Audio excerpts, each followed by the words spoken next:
ꯆꯠꯊꯔꯤꯕ ꯄꯥꯔꯂꯤꯌꯥꯃꯦꯟ ꯃꯤꯐꯝ ꯑꯁꯤꯗ ꯂꯣꯛ ꯁꯚꯥꯗ ꯄꯥꯁ ꯇꯧꯈ꯭ꯔꯕ ꯑꯩꯈꯣꯏꯒꯤ ꯃꯅꯤꯄꯨꯔ GST ꯑꯦꯃꯦꯟꯗꯃꯦꯟꯠ ꯕꯤꯜ ꯑꯁꯤ ꯉꯔꯥꯡ ꯔꯥꯖ꯭ꯌ ꯁꯚꯥꯗꯁꯨ ꯄꯥꯁ ꯇꯧꯈ꯭ꯔꯦ ꯍꯥꯏꯗꯨꯅ ꯌꯥꯎꯔꯤ꯫ ꯍꯥꯏꯔꯤꯕ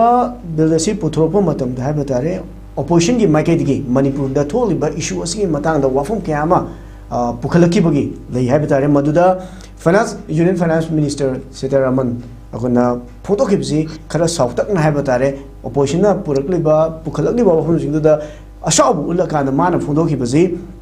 ꯑꯣꯄꯣꯖꯤꯁꯟꯅ ꯃꯅꯤꯄꯨꯔ ꯅꯨꯡꯁꯤꯕ ꯑꯁꯤꯗꯤ ꯒꯣꯝꯚꯤꯔꯅ ꯃꯄꯤ ꯇꯥꯒꯨꯝꯕꯅꯤ, ꯃꯅꯤꯄꯨꯔꯒꯤ ꯃꯤꯌꯥꯝꯒꯤ ꯈꯨꯗꯣꯡꯆꯥꯕꯗꯨ ꯅꯥꯊꯩꯔꯒ ꯗ꯭ꯔꯃꯥ ꯇꯧꯕꯅꯤ ꯍꯥꯏꯗꯅ ꯃꯥꯅ ꯐꯣꯡꯗꯣꯛꯈꯤꯕꯅꯤ꯫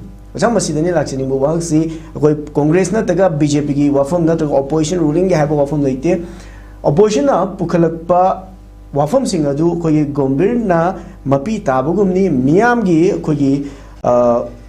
ꯑꯋꯥꯕ ꯑꯗꯨꯗ ꯈꯨꯗꯣꯡꯆꯥꯕ ꯑꯗꯨ ꯂꯧꯔꯀꯥꯟꯗ ꯗ꯭ꯔꯃꯥ ꯇꯧꯕꯅꯤ ꯍꯥꯏꯕ ꯐꯣꯡꯗꯣꯛꯄꯅꯤ꯫ ꯃꯁꯤꯗꯅꯤ ꯂꯥꯛꯆꯅꯤꯡꯕ ꯋꯥꯍꯪꯁꯤ ꯑꯣꯖꯥ,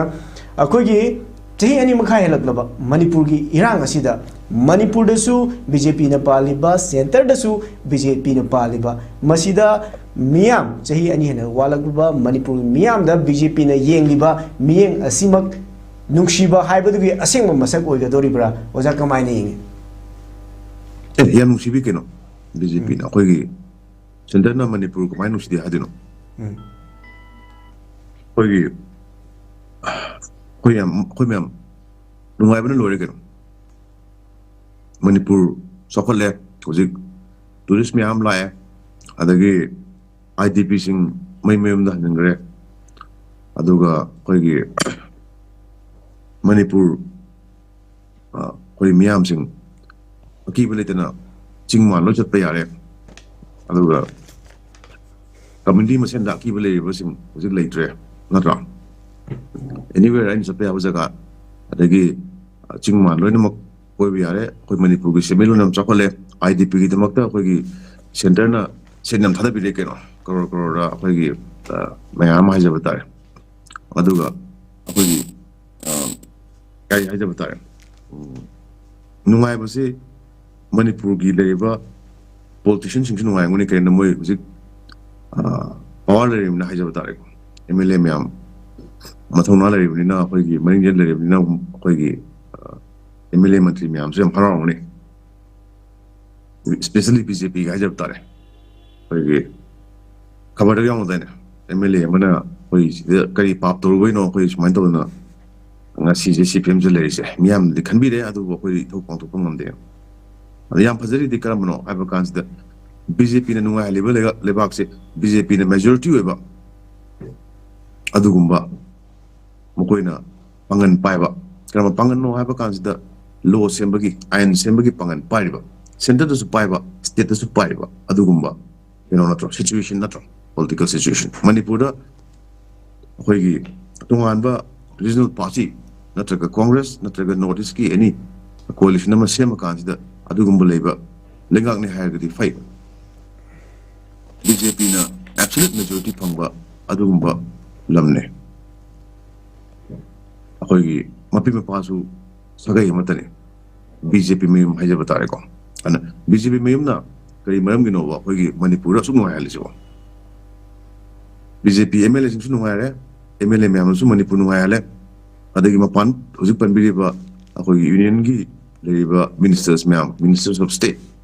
ꯁꯤꯅ ꯃꯅꯤꯄꯨꯔꯒꯤꯗ ꯇꯣꯉꯥꯟ ꯇꯣꯉꯥꯟꯕ ꯏꯟꯀ꯭ꯂꯨꯗꯤꯡ ꯅꯤꯔꯃꯂꯥ ꯁꯤꯊꯥꯔꯥꯃꯟꯅ ꯃꯅꯤꯄꯨꯔꯒꯤ ꯑꯣꯏꯔꯤꯕ ꯐꯤꯕꯝꯁꯤꯗ ꯁꯦꯜ ꯌꯦꯡꯉꯀꯥꯟꯗ ꯌꯥꯝ ꯊꯥꯗꯕꯤꯔꯛꯄ, ꯇꯣꯉꯥꯟ ꯇꯣꯉꯥꯟꯕ ꯆꯥꯎꯈꯠꯅꯕ ꯍꯟꯗꯛ ꯃꯣꯗꯤꯅ ꯄꯤꯕꯤꯔꯝꯃꯤꯕ ꯄꯦꯀꯦꯖ ꯃꯌꯥꯝꯗꯨ ꯌꯦꯡꯕꯤꯌꯨꯅꯦ, ꯅꯠꯇ꯭ꯔꯣ? ꯅꯨꯡꯉꯥꯏꯔꯦꯕ ꯑꯩꯈꯣꯏ꯫ ꯑꯗꯨꯅ ꯐꯥꯒꯤ ꯇꯧꯕꯤꯔꯅꯨ, ꯋꯥꯔꯦ, ꯌꯦꯡꯕ ꯋꯥꯔꯦ, ꯇꯥꯕ ꯋꯥꯔꯦ, ꯅꯥꯀꯣꯡꯗ ꯏ ꯇꯥꯔꯦ ꯍꯥꯏꯖꯕ ꯇꯥꯔꯦ꯫ ꯑꯗꯣ ꯁꯤꯗꯩ ꯈꯪꯍꯧꯗꯣꯏꯁꯤ ꯀꯔꯤꯅꯣ ꯍꯥꯏꯕ ꯀꯥꯟꯁꯤꯗ ꯄꯣꯂꯤꯇꯤꯀꯦꯜ ꯄꯥꯔꯇꯤ ꯑꯃꯒꯤ ꯑꯁꯦꯡꯕ ꯃꯥꯒꯤ ꯀꯩꯅꯣ ꯍꯥꯏꯖꯕ ꯇꯥꯔꯦ, ꯃꯤꯌꯥꯝꯗ ꯎꯠ ꯆꯥꯏꯕꯒꯤ ꯄ꯭ꯔꯣꯁꯦꯁ ꯍꯥꯏꯕ ꯇꯥꯔꯦ, ꯃꯤꯌꯥꯝꯒꯤ ꯃꯃꯤꯠꯇ ꯎꯠ ꯆꯥꯏꯕꯒꯤ ꯄ꯭ꯔꯣꯁꯦꯁ, ꯃꯁꯤ ꯃꯨꯟꯅ ꯈꯪꯕꯤꯍꯧꯒꯗꯕꯅꯦꯕ꯫ ꯃꯅꯤꯄꯨꯔꯒꯤꯗꯤ ꯑꯩꯈꯣই ꯍꯧꯖꯤꯛ ꯈ꯭ꯋꯥꯏꯗꯒꯤ ꯑꯆꯧꯕ ꯗꯦꯃꯣꯀ꯭ꯔꯦꯁꯤꯒꯤ ꯂꯣ ꯁꯦꯝꯒꯗꯕ ꯑꯦꯁꯦꯝꯕ꯭ꯂꯤ ꯂꯩꯔꯤꯕ꯭ꯔꯥ, ꯐꯝꯃꯤꯕ꯭ꯔꯥ? ꯂꯩꯉꯥꯛꯁꯤꯅ ꯑꯩꯈꯣꯏꯒꯤ ꯁꯁꯄꯦꯟꯗꯦꯗ ꯑꯦꯅꯤꯃꯦꯁꯟꯗ ꯊꯝꯈ꯭ꯔꯕꯅꯤꯅ ꯑꯩꯈꯣꯏ ꯍꯧꯖꯤꯛ ꯄꯣꯂꯤꯁꯤ ꯁꯦꯝꯕꯗꯤ ꯂꯥꯏꯔꯅ MLA ꯃꯤꯅꯤꯁꯇꯔ ꯃꯌꯥꯝ ꯂꯩꯇ꯭ꯔꯕꯅꯦ꯫ ꯑꯗꯨ ꯑꯣꯏꯇꯥꯔꯒꯗꯤ ꯑꯩꯈꯣꯏ ꯍꯧꯖꯤꯛ ꯌꯥꯝ ꯅꯨꯡꯉꯥꯏꯕ ꯗꯦꯃꯣꯀ꯭ꯔꯦꯁꯤ ꯑꯃꯗ ꯂꯩꯖꯔꯤ, kanana pali mapandai lakpa mi na pale manipur da amta hana koi transfer se thok laktriba amadi manipur gi situation ga yamna junna khangba koi gi miwising amata letre governor wagera ategi kano wagera chief secretary wagera adu ta gadi center pariba center na rule to iba manipur se ujike hariba gumbiram koi gi opposition na miyam da phagi to ne political minus low ne ai ta gadi koi gi BJP lengak se koi gi yong hum hai jaba tare miyam na hai busta da ba nakong men ba miyam gi awaba miyam gi mathata loriba ju uro hai ba aduga akoi gi upper house lower housing da su masigi chap chawa mayek ta ba se zik hai ba nila sitaraman ngai ba wahaiduna adum chap chana uthok jabane masi miyam na khangbi gedabane man de pali belengak se akoi de mot khan ba yaude india government na akoi de mot khan de akoi gi makoi gi mihut miyam leita ka su manipur gi awaba idp miyam maksida akoi gi kholaw miyam maksida akoi gi samu gi maning de pena khongun maina adum sangai festival iho hona sakita ka su akoi gi state ki executive da miyam gi sel mangale sangai festival sel ju akoi gi taxpayer miyam gi paisa yaudabra state ki executive gi thuru chattabra masibu nila sitaraman thadara kanda pangthokpa festival la CNG-bu BJP government na namabro koi hana mamang da namure na di akoi gi press conference ama tawre congress na 2018 da 1,000 lakh crores number gi scam ama delay gi madu online su phangmani yengbiyo kai tawgi matamdu da congress ki principal na hai media kanguna ngasi press conference da akoi gi BJP lengak na akoi gi lupa lising ani sapi ga sanga sapi no numbers da series media da akoi ngasi to press conference na koi gi pausi sing na national gi pausi sing na hapangam gadra except Indian Express natana atopa pausi sing na amata hapide adu India gi level media di kamai to kana gi phukau da sangi gi have question me am hang dro ana godi media haiba toliba term haiba tare BJP gi akoi gi leiba sason chigi magi akoi gi magi any mang na haning ba IDP sing yam nuai lady haisu manipur akoi mapani media sing na nuai chume akoi gi minister of state union minister na haiba natraga any politician excellent na hain chume haina hat loduriba godi media haina paid media ama thammi kaino adu targadi akoina hujiki leiba national gi leiba thakta amadi parliament ta phambiriba music na manipur gi damta kyam khange haibase akoi hujik chathuriba akoi winter session sida dum khangbira ba ngatane ana democracy gi kwaide achouba akoi temple ne haibe india gi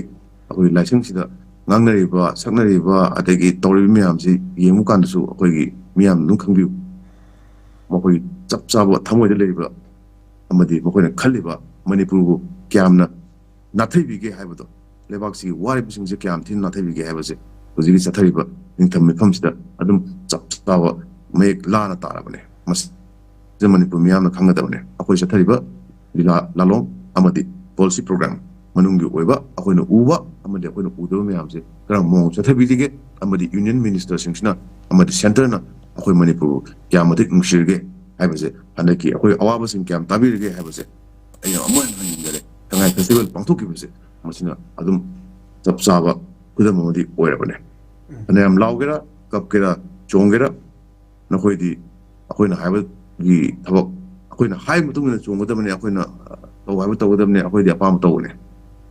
nakoi awaba nakoi nuai taba akoi ude sina tro haijo altari masi chap char khangudabane adu hayeng masigi se akoi na akoi thakataw music sina akoi gi chap chaw mongda masi reflect taw ta gadi makoi su social boycott am tham thok rain khale manam din nakoi na sumain taw na akoi gi mani miyam gi ne hana higher kansta akoi gi leibi issue sing se akoi ni kaimba matamda manipur gi assembly da puhat pangam ta gadi or makoi na vote lipam dai du da ꯀꯔꯤꯒꯨꯝꯕ ꯅꯈꯣꯏꯅ ꯋꯥ ꯑꯃ ꯍꯥꯏꯕ ꯉꯝꯃꯣꯏꯗ ꯇꯥꯔꯒꯗꯤ vote ꯂꯦꯞꯄꯤꯔꯅꯨ ꯃꯅꯤꯄꯨꯔꯒꯤ ꯃꯤꯌꯥꯝꯗ ꯅꯈꯣꯏꯅ ꯊꯝꯗꯣꯔꯤꯕ ꯋꯥꯁꯛ ꯃꯅꯤꯄꯨꯔ ꯀꯥꯏꯍꯜꯂꯣꯏ ꯃꯅꯤꯄꯨꯔꯒꯤ ꯃꯤꯌꯥꯝꯒꯤ ꯑꯃꯗꯤ ꯅꯪꯒꯤ ꯀꯦꯟꯗ꯭ꯔꯒꯤ ꯃꯤꯌꯥꯝꯒꯤ ꯑꯋꯥꯕꯗ ꯑꯩꯈꯣꯏꯅ ꯃꯇꯦꯡ ꯄꯥꯡꯅꯤ ꯃꯤ ꯈꯨꯗꯤꯡꯃꯛꯀꯤ ꯑꯩꯈꯣꯏꯒꯤ ꯖꯣꯕ ꯀꯥꯔꯗꯀꯤ ꯄꯩꯁꯥ ꯆꯞ ꯆꯥꯅ ꯐꯪꯍꯟꯒꯅꯤ ꯌꯦꯜꯂꯤꯕ ꯆꯥꯛꯊꯨꯡ ꯃꯌꯥꯝ ꯆꯞ ꯆꯥꯅ ꯐꯪꯍꯟꯅꯤ ꯍꯥꯏꯕꯗꯨꯗꯤ ꯋꯥꯍꯩꯗ ꯑꯗꯨꯝ ꯍꯥꯏꯅꯁꯨ ꯂꯥꯛꯑꯦ ꯑꯗꯨꯕꯨ ꯍꯟꯗꯛꯇꯤ ꯀꯔꯝꯕ ꯋꯥꯁꯛꯅꯣ ꯉꯥꯛꯇꯣꯔꯤꯕꯅꯣ ꯀꯔꯝꯕ ꯋꯥꯐꯝꯅꯣ ꯊꯝꯕꯤꯗꯣꯔꯤꯁꯦ ꯚꯣꯠ ꯂꯦꯞꯇꯣꯔꯤꯕ ꯃꯤꯁꯤꯡꯁꯤꯅ ꯍꯥꯟꯅ ꯂꯦꯞꯄꯁꯤꯡꯁꯨ ꯅꯧꯅ ꯂꯦꯞꯄꯛꯇꯣꯔꯤꯕꯁꯤꯡꯁꯨ ꯑꯗꯨꯅ ꯁꯤꯒꯤ ꯃꯇꯥꯡꯁꯤꯗ ꯏꯟꯗꯤꯌꯥꯒꯤ ꯁ꯭ꯇꯦꯠ ꯃꯗꯔꯂꯤ ꯇ꯭ꯔꯤꯠꯃꯦꯟꯁꯦ ꯑꯃꯗꯤ ꯃꯅꯤꯄꯨꯔ ꯃꯤꯌꯥꯝꯅ ꯃ꯭ꯌꯨꯠ ꯑꯣꯏꯔꯤꯕ ꯑꯗꯨꯒꯨꯝꯕ ꯑꯩꯈꯣꯏ ꯔꯤꯄ꯭ꯔꯖꯦꯟꯇꯦꯇꯤꯚꯁꯤꯡꯅ ꯉꯁꯤꯐꯥꯎꯗ ꯃꯇꯤꯛ ꯆꯥꯕ ꯈꯣꯜꯂꯥꯎ ꯑꯃ ꯂꯥꯎꯄ ꯉꯝꯗꯕꯁꯦ ꯃꯥꯒꯤ ꯃꯣꯔꯦꯜ ꯀꯦꯔꯦꯛꯇꯔ ꯑꯃꯗꯤ ꯃꯥꯒꯤ ꯌꯥꯡꯂꯦꯟ ꯁꯔꯨꯛ ꯄꯥꯟꯗꯕ꯭ꯔꯥ ꯍꯥꯏꯕꯒꯤ ꯄꯣꯠꯇꯨꯒꯤ ꯑꯆꯧꯕ ꯋꯥꯍꯪ ꯑꯃ ꯑꯩꯈꯣꯏ ꯃꯅꯤꯄꯨꯔ ꯃꯤꯌꯥꯝꯅ ꯚꯣꯠ ꯃꯇꯝꯗ ꯍꯪꯒꯗꯕꯅꯤ ꯍꯣꯏ ꯊꯣꯛꯂꯛꯀꯅꯤ ꯑꯩꯈꯣꯏꯒꯤ ꯏꯃꯥ ꯏꯕꯦꯜꯁꯤꯡ ꯀ꯭ꯋꯥ ꯆꯥꯕ ꯈꯣꯠꯄ ꯑꯗꯨ ꯇꯧꯗꯅ ꯈꯣꯠꯇꯅ ꯑꯩꯈꯣꯏꯒꯤ ꯑꯗꯨ ꯇꯧꯕ ꯑꯗꯥ ꯁꯥꯒꯩꯒꯤꯅꯤ ꯑꯗꯨꯒꯤꯅꯤ ꯂꯩꯀꯥꯏꯒꯤꯅꯤ ꯍꯥꯏꯅ ꯇꯣꯉꯥꯟꯅ ꯑꯩꯈꯣꯏ ꯂꯨꯄꯥ 500 ꯅꯠꯇ꯭ꯔꯒ 2,000 ꯆꯠꯄ ꯃꯤꯌꯥꯝꯁꯨ ꯌꯥꯝ ꯊꯣꯛꯂꯛꯀꯅꯤ ꯑꯗꯨꯁꯨ ꯊꯣꯛꯖꯁꯅꯨ ꯑꯗꯨꯕꯨ ꯈ꯭ꯋꯥꯏ ꯃꯔꯨꯑꯣꯏꯅ ꯏꯝꯐꯦꯁꯤꯁ ꯄꯤꯅꯤꯡꯉꯤꯗꯤ ꯌꯪꯒꯔ ꯖꯦꯅꯦꯔꯦꯁꯟ ꯍꯥꯏꯖꯕ ꯇꯥꯔꯦ ꯅꯧꯅ ꯊꯣꯛꯂꯛꯏꯕ ꯅꯍꯥꯁꯤꯡꯁꯤꯅ ꯑꯩꯈꯣꯏꯒꯤ ꯚꯣꯇꯤꯡ ꯄꯦꯇꯔꯟꯁꯤ ꯌꯦꯡꯕꯤꯔꯀꯥꯟꯁꯤꯗ ꯑꯐꯕ ꯃꯤꯍꯨꯠ ꯈꯟꯕ ꯑꯁꯦꯡꯕ ꯀꯦꯟꯗꯤꯗꯦꯠ ꯈꯟꯕ ꯌꯥꯝꯗꯤ ꯂꯩꯔꯣꯏꯀꯣ ꯕꯦꯠ ꯑꯩꯈꯣꯏꯒꯤ ꯐꯠꯇꯕ ꯃꯌꯥꯝ ꯃꯔꯛꯇ ꯂꯦꯞꯁ ꯐꯠꯇꯕ ꯈꯟꯕꯗꯤ ꯌꯥꯏ ꯑꯗꯣ ꯑꯐꯕ ꯂꯩꯇꯥꯔꯒꯗꯤ ꯑꯐꯕ ꯃꯤꯍꯨꯠꯇꯨ ꯊꯥꯒꯠꯄꯤꯔꯀꯥꯟꯁꯤꯗ ꯁꯤꯒꯨꯝꯕ ꯁꯤꯆꯨꯋꯦꯁꯟ ꯍꯧꯖꯤꯛ ꯂꯩꯔꯤꯕ ꯃꯩꯊꯛꯇ ꯉꯧꯔꯤꯁꯦ ꯃꯁꯤ ꯑꯩꯈꯣꯏꯒꯤ ꯇꯁꯦꯡꯅ ꯍꯥꯏꯔꯀꯥꯟꯁꯤꯗ ꯃꯁꯤꯒꯤ ꯅꯥꯟꯊꯣꯛꯅꯕ ꯍꯣꯠꯅꯕꯗ ꯄꯣꯂꯤꯁꯤ ꯄ꯭ꯔꯣꯒ꯭ꯔꯥꯝ ꯑꯃ ꯁꯦꯝꯕ ꯐꯩ ꯀꯩꯒꯤꯅꯣ ꯍꯥꯏꯕꯗ ꯗꯦꯃꯣꯀ꯭ꯔꯦꯁꯤ ꯍꯥꯏꯕꯁꯦ ꯑꯩ ꯏꯁꯥꯅ ꯉꯥꯛꯆꯕꯅꯦ ꯑꯩꯒꯤ ꯃꯤꯍꯨꯠ ꯈꯟꯖꯔꯀꯥꯟꯁꯤꯗ ꯃꯇꯤꯛ ꯆꯥꯕ ꯃꯤꯍꯨꯠ ꯈꯟꯕ ꯀꯥꯟꯁꯤꯗ ꯍꯥꯟꯅꯒꯤ ꯑꯍꯟꯁꯤꯡ ꯑꯗꯒꯤ ꯑꯇꯣꯞꯄ ꯑꯩꯈꯣꯏꯒꯤ ꯁꯤꯁꯇꯦꯝꯁꯤꯗ 500,000 ꯆꯠꯈꯤꯕ ꯀꯥꯡꯕꯨꯁꯤ ꯅꯠꯇꯕ ꯑꯅꯧꯕ ꯃꯤꯔꯣꯜ ꯑꯩꯈꯣꯏ ꯖꯦꯅꯦꯔꯦꯁꯟ ꯅ꯭ꯌꯨ ꯖꯦꯅꯦꯔꯦꯁꯟ ꯗ ꯖꯦꯅꯦꯔꯦꯁꯟ ꯖꯤ ꯃꯌꯥꯝꯁꯤꯡꯁꯤ ꯄꯨꯟꯅ ꯍꯣꯠꯅꯃꯤꯟꯅꯔꯀꯥꯟꯁꯤꯗ ꯃꯈꯣꯏꯅ ꯇꯨꯡꯒꯤ ꯃꯅꯤꯄꯨꯔꯒꯤ ꯑꯩꯈꯣꯏꯒꯤ ꯂꯝꯖꯤꯡ ꯃꯩꯔꯥꯁꯤ ꯄꯥꯏꯗꯣꯔꯤꯕꯅꯤꯅ ꯃꯈꯣꯏꯅ ꯍꯧꯖꯤꯛ ꯍꯥꯏꯔꯤꯕ ꯆꯞ ꯆꯥꯕ ꯃꯤꯈꯜꯗꯁꯨ ꯃꯁꯤꯒ ꯆꯞ ꯆꯥꯕ ꯑꯩꯈꯣꯏꯒꯤ ꯊꯧꯔꯥꯡ ꯑꯃꯗꯤ ꯊꯧꯁꯤꯜ ꯑꯃꯗꯤ ꯆꯣꯏꯁ ꯑꯃꯗꯤ ꯗꯤꯃꯥꯟ ꯇꯧꯐꯝ ꯊꯣꯛꯑꯦ ꯃꯁꯤ ꯗꯤꯃꯥꯟꯁꯤ ꯇꯧꯁꯤ ꯊꯝꯕꯤꯌꯨ ꯃꯈꯥ ꯇꯥꯅ ꯆꯠꯊꯁꯤ ꯑꯗꯨꯒ ꯑꯅꯧꯕ ꯃꯅꯤꯄꯨꯔ ꯑꯃ ꯃꯄꯥꯡꯒꯜ ꯀꯟꯕ ꯄꯣꯂꯤꯇꯤꯀꯦꯜꯒꯤ ꯈꯛꯀꯤ ꯋꯥꯁꯨ ꯅꯠꯇꯕ ꯁꯣꯁꯤꯌꯦꯜꯂꯤ ꯏꯀꯣꯅꯣꯃꯤꯀꯦꯜꯂꯤ ꯍꯥꯏꯕ ꯍꯤꯔꯝꯁꯤꯡꯁꯤꯗ ꯃꯇꯤꯡ ꯂꯩꯕ ꯈꯨꯟꯅꯥꯏ ꯑꯃ ꯁꯦꯝꯅꯅꯕꯗ ꯅꯍꯥꯁꯤꯡꯒꯤꯁꯨ ꯑꯆꯧꯕ ꯊꯧꯗꯥꯡ ꯑꯃ ꯂꯩ ꯍꯥꯏꯅ ꯁꯨꯃꯥꯏꯅ ꯊꯝꯖꯒꯦ